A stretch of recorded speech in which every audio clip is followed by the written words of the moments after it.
Alright, this is the one. I was going out with this young girl named Carrie. I was feeling sad, because I hadn't seen her in a long time, and I decided to ride my bike to her house. She lived in Malacca, which is about 48 miles away. And I didn't know how to get there, so I just looked it up on a map, and I found probably the longest way I could have taken to get to Malacca. I'm starting from Blaine, 117th, I believe. No, Polk Street. No. I don't remember which house it was. I left at 6:30. I hadn't slept the night before. You start thinking real fast. I don't know if it's because of adrenaline or... The only bad thought I had in my head was that maybe it would freak her out that I rode my bike that far. So I just started riding my bike. But it doesn't work very well. The chain will mess up.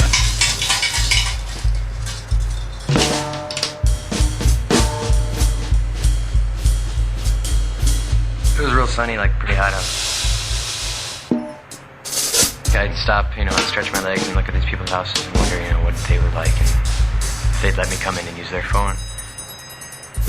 Kept on riding my bike and, looking at the ground, just kind of looking at how trippy it looked or whatever, because it, kind of ended up looking like frame by frame.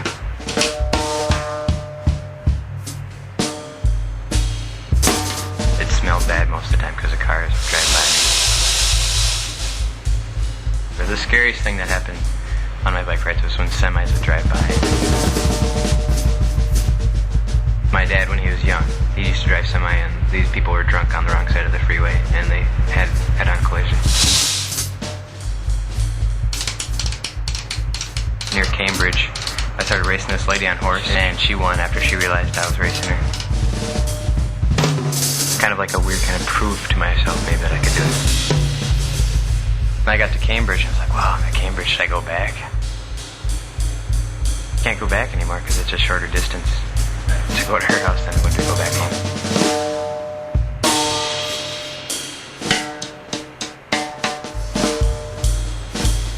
Kept on riding my bike.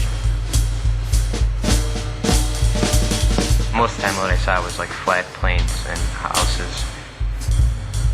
I got off my bike while I was going on the way, and because I'd been on my bike for such a long time, when I got off I started falling around and stuff.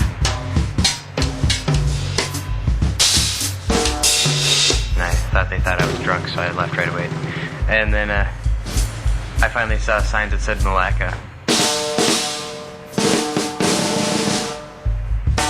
And I went to the town grocery store where they have a free phone, and I called up Carrie. I think I got her dad. Yeah, I just said, is Carrie there? Yeah, it was there. I was like, hey, Carrie. Hi. She goes, I bet you don't know where I am. And she goes, where are you? I said, I'm at your supermarket where you used to work. She was quite surprised, and I don't know exactly how she really felt about it. And I was like, yeah, could you pick me up and feed me some food? Sure. She came about 15 minutes later and drove me to her house. When I saw her, she didn't smile or anything, I thought maybe she'd be happy to see me, wow, he rode 5 hours to see me. But there was nothing like that. She lived in the basement, and they had trumpets in the basement.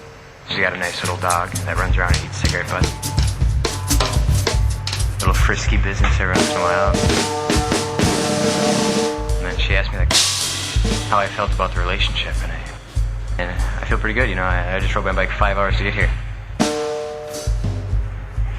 And she's like, oh, I went about our normal business, and ate some food and stuff, and the night later on I asked her why she asked me that question, and she basically told me that she didn't want to be with me anymore, physically or whatever. And I took that well, I think, considering the fact that I just rode 5 hours to get there. That might have been one of the things that made her want to break up with me. I was just maybe too much. And she seemed very upset. She started crying and stuff. I felt let down, maybe, I guess, but I wasn't, extremely upset. I'd rather have her tell me that she didn't like me than pretend that she liked me. I'm sure there was some sort of anger at the time. What she could have told me some other time, maybe.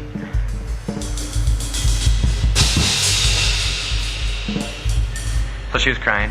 And then when it was time for me to get home, she decided that she didn't want to drive me all the way home because her car's a piece of shit. Dad had just re-hauled it or re-overhauled it or overdone something. So he basically gave it a new engine. So she drove me about a little bit less than halfway home.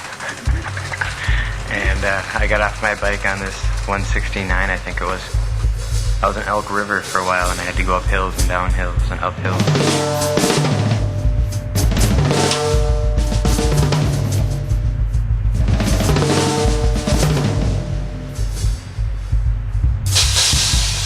Came to a rest stop and there was this old guy walking around with a happy smile. He looked at me and he winked at me and then he went in the bathroom. Finally got into downtown Anoka where people like to drive their cars around it. And I raced a car there, but he didn't know I was racing him at first. He beat me, but it was okay. I was kept on riding my bike and then I finally got home around 12:30. That was about a 3-hour bike ride.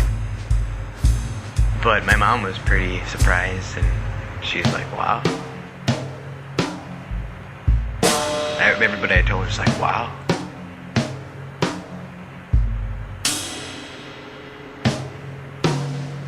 Gary's parents are like, yeah, I heard you did some bike riding.